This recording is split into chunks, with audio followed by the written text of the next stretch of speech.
What's up, everybody? Happy Thursday. Hope all you're having a great day so far. Getting into this episode of GH, another day, another group of people being stupid. So let's get to stupid person number one, shall we? Carly. Carly.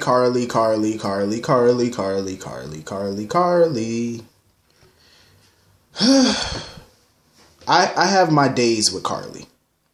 Some days I like her, some days I can't stand her. And then there's times where I just barely tolerate her. Today I just could not bear this woman. Like the foolishness and the fuckery that was coming out of her mouth. I'm like, do you hear yourself when you talk? Like, seriously, it just baffles me, the crap that comes out of her mouth. Like, her going off on Sam like that about Sam to Jason, talking about how this is all Sam's fault. If she's the reason why we're in this situation. First of all, who the hell is we? Like, Carly, you're not a part of this. You had nothing to do with this. Shiloh didn't target you. He didn't come after you. You had nothing to do with it the entire time. Nothing. So, hush your mouth. Second of all, she's sitting there talking about, we wouldn't be in this mess if Sam would have allowed Jason to just kill Shiloh or get rid of Shiloh. First of all, you don't know that for certain. Even if she okayed Jason killing Shiloh, you don't know the ramifications of that. Jason, when he beat up Shiloh the first time, he was already suspect number one. And the cops and D.A. Dawson, when she was district attorney, made it very clear that if something were to happen to Shiloh, murdered, whatever, anything happened to him, Jason and Sonny would be number one suspects. Prime suspects. She made that abundantly clear. Even Jordan made that abundantly clear. So even if he were to kill Shiloh, they would have investigated. So the cops would have been all over him. So there's no guarantee that if he would have killed Shiloh, that meant that this would have all been over a lot sooner. There's no guarantee of that. Somebody probably would have got arrested at some point.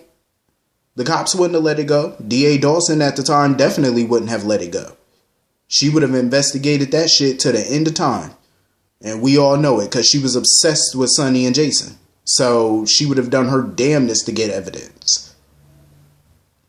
I'm just saying, so Carly need to shut her mouth. And what ultimately pissed me off was the comments she was making about Scout.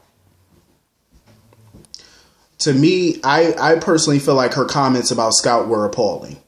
Like her sitting here talking about how Scout wasn't going to remember Drew and how Jason is her daddy. I felt sick to my stomach when I heard that. Like, that was unnecessary and it was uncalled for. First of all, even though Scout is little, I'm pretty sure she might not remember her father, but you have Monica, Sam, you have people, Alexis, who can remind her of her father. Show her pictures of him. Tell her about their time with him. Like, just because he's gone, he's not excluded from her life. Like, you're not going to X him out and make him seem like he never existed, like he was some sperm donor and Jason is her father. No. Jason is her father figure, maybe future stepdad, but he's her uncle, number one. Like, first priority is he's her uncle. Let's not forget that. He's not her father. Like, I just felt like those comments were just nasty. But I'm not even shocked because it's coming from Carly. Look at what she did. Like, she has a MO. That's one of the big reasons I don't really like Carly like that sometimes. Because she is the type of person, she picks and chooses who gets to be a parent. Or who is that person's parent. That child's parent. That's what I don't like about her. A lot of times, because she did that shit with AJ. She did it with Nikolas when, Spencer was born. Her and Jax conspired to keep Spencer, away from Nikolas. She did it with Ava. She just loves to come in and try to act like, this person doesn't get to be a parent. So the other person who she feels is more, up to par in her standard should be the parent. It doesn't work like that. That's not how it works. You don't get to dictate who's the parent and who's not. That's not your call. It is not your call to make. But when Jax was going for full custody of Jocelyn 8 years ago, 8 years ago, She was like, oh no, my child belongs with me. See, you don't like it when the shoe is on the other foot, but you get to dictate who gets to be a parent and who don't. Like, get the hell out of here with that. That's why I can't stand her sometimes. Because she's too much. Like, she lives in this fairy tale land where she's judge, jury, and executioner when it comes to parenting. And you're not. Who the hell are you to say who gets to be a mother or a father? Like, I understand as a stepmother, she feels like Avery, is her daughter or whatever. I like that she, includes Avery, but you are not that little girl's mother. Ava is very much a part of that child's life. And then when it comes to Drew, you're trying to X him out now and put Jason in his place. Get the hell out of here with that. No, ma'am. No. Nope. I don't accept that. You better go ahead with that nonsense. Same way she tried to do it with Michael, with AJ. You try to make, seem like Tony Jones was the father. Then you try to make it seem like Jason was the father. Then you implanted Sonny in there as the father. And she did the same thing with Morgan a few years back when she was mad at Sonny. She tried to get Jax to adopt Morgan. This is just more evidence of her trying to control who gets to be a parent and who can't. It's ridiculous.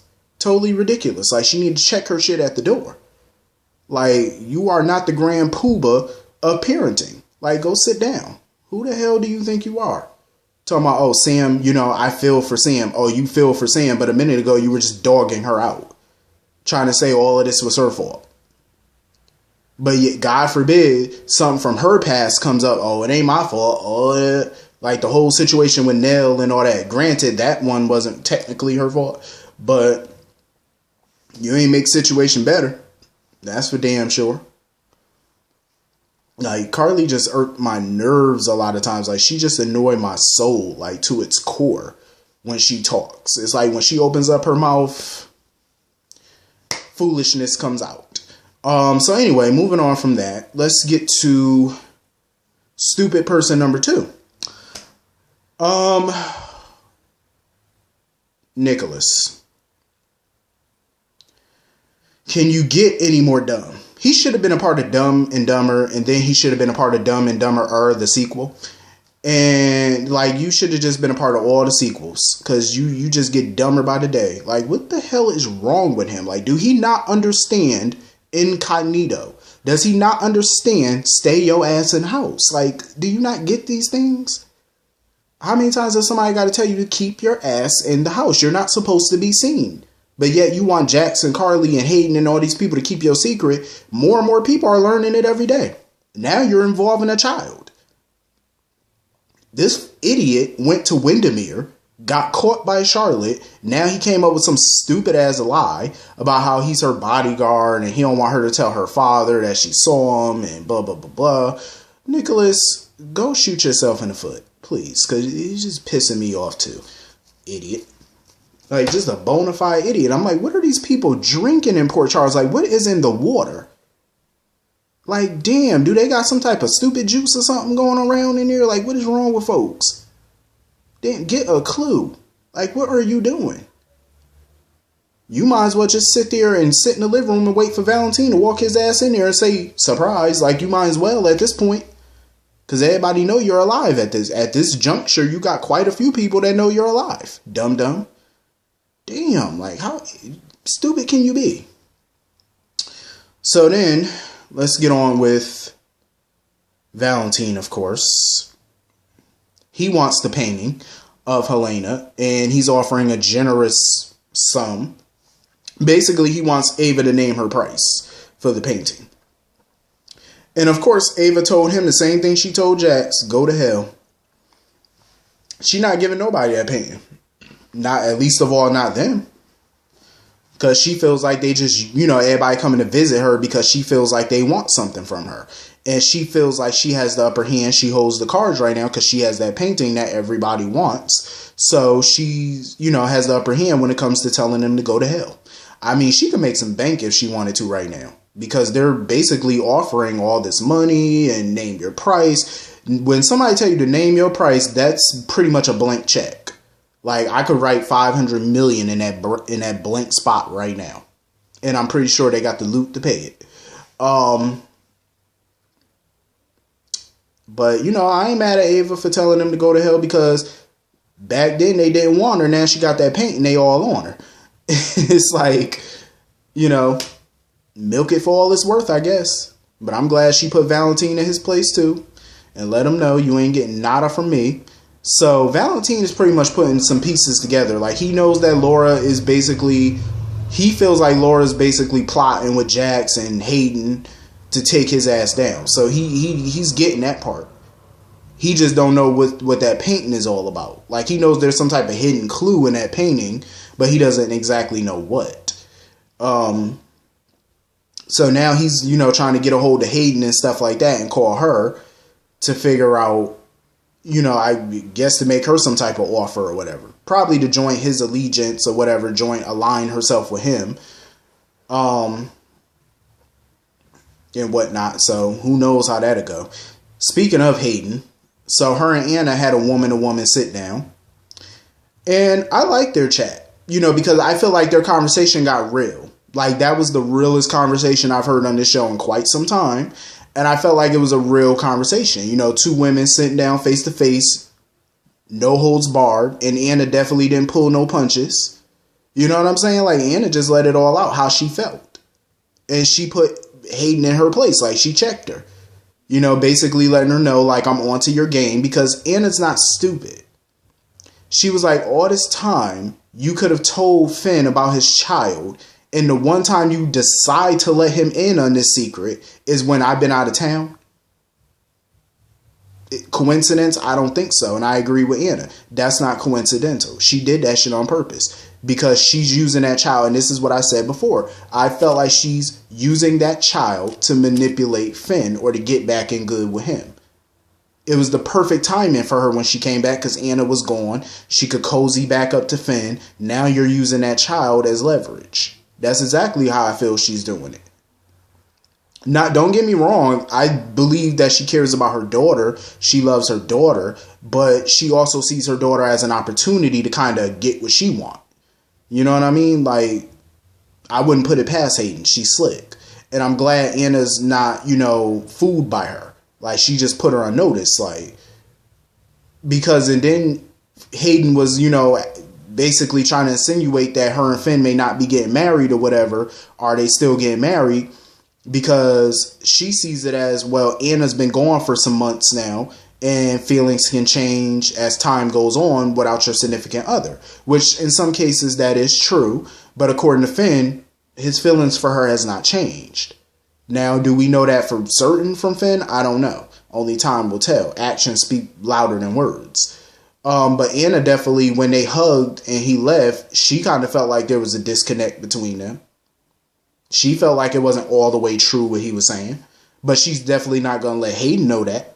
You never do that. Listen, when you're talking to somebody's ex and you have cracks in your relationship, you never let them see you sweat. You never let them know that you never even give off a hint that there's a problem in your relationship, because that's the opening Hayden is looking for. She wants to see those cracks in the foundation. That's what she wants to see. And I'm glad Anna kept her cool. Anna didn't let her see that she was sweating. She didn't let her see that. She had a good poker face. And she let her know, our relationship is good. Your daughter is, very welcome in our home. She's welcome in our life. And she made that very clear. Anna made that very clear. It's our life. She was like, it's her and Finn's life. And Hayden needs to know that. And she made it very clear. Don't get it twisted. I love that conversation because it was so freaking real. I loved it. It's just real. You know what I mean? Like, she was just basically putting Hayden in her place and putting her on notice. Like, I see you. You see me. I see you. We see each other.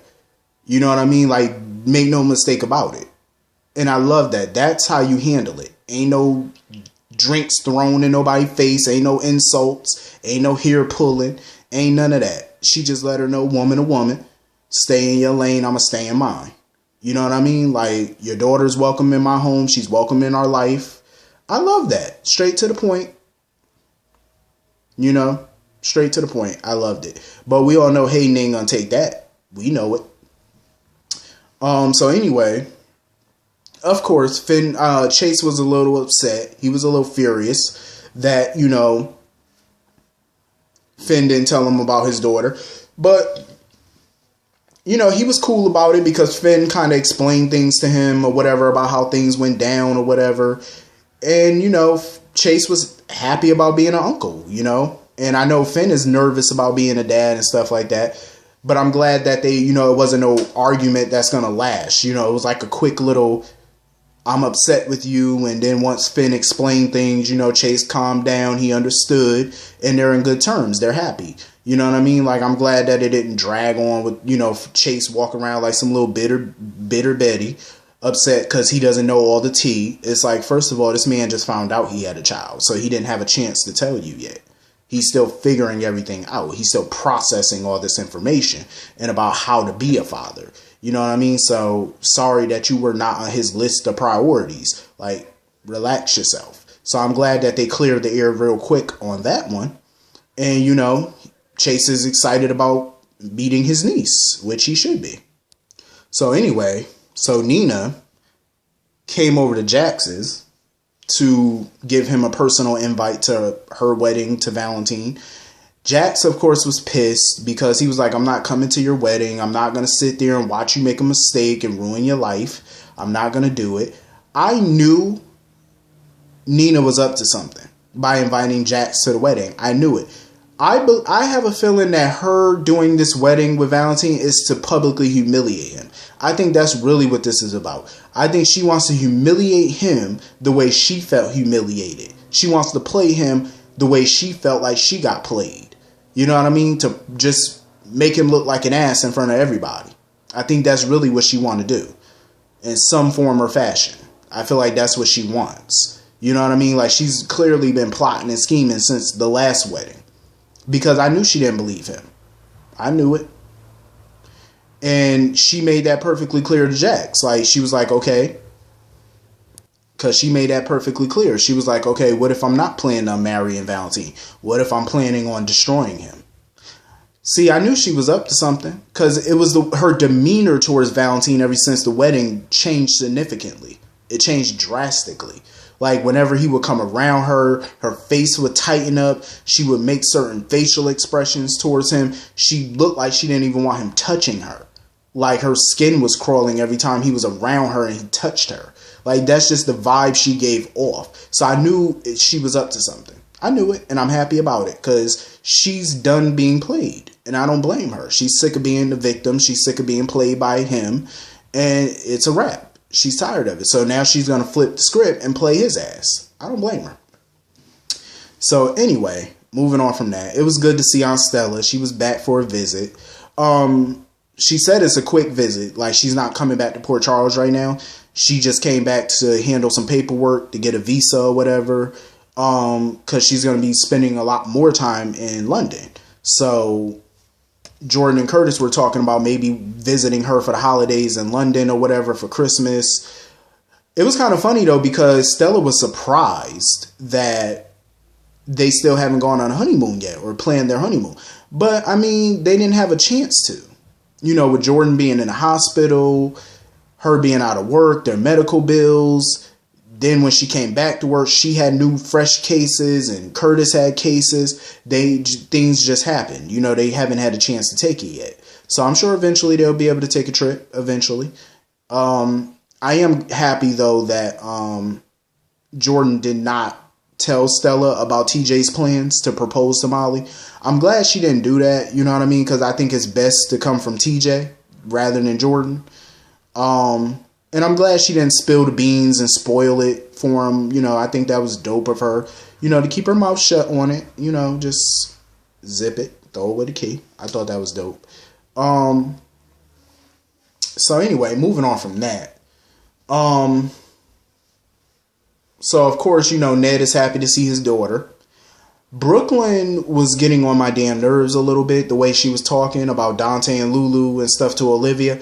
I felt like that was just not her place, especially the way she was talking shit about Lulu and stuff. First of all, you don't even know what's been going on. You haven't been in this town in 8 years. You know what I'm saying? Like, you left town over 8 years ago. So it's like, you don't even know what's going on, you know? So who are you to critique Lulu or talk shit about her and talk about Dante and the situation and stuff that you don't even know anything about? And clearly, Olivia didn't appreciate it. You know what I'm saying? Because Olivia, I think she just sees Brooklyn as an entitled brat. That's just how she sees her. You know what I mean? And even Ned, like the way Brooklyn was talking, Ned kind of got reminded of Tracy. And he basically told Olivia that. Like, he feels like his daughter is channeling his mother in many ways, especially her judgmental ways, because you know how Tracy was. Yeah. Tracy, I miss Tracy. Oh my God, I miss her. Tracy did not bite her tongue when it came to how she felt about somebody. Like, even her own family. Like, you remember every time Michael would come around before, she didn't even see Michael as a Quartermain. Whenever Jason would come around, Tracy would always call him a thug. And, you know, she just did not bite her tongue when it came to her dislike of people. I mean, over the years before she left, like, she kind of softened, especially towards Michael. But she just does not pull any punches. And clearly, Brooke is the same way. Like, and Ned even noticed it. I still want to know, like, what is her agenda in town? Like, what is she up to? Is she trying to help take down Valentin? Is she after ELQ maybe? Like, what is she up to? Like, what is her plan? Clearly, she has some type of agenda. We just need to find out what that is. I want to say that's everything in this episode. I think that's everything. But hit the comment section. Let me know what y'all thought about this episode. I will see y'all all later. Have a great day. Peace.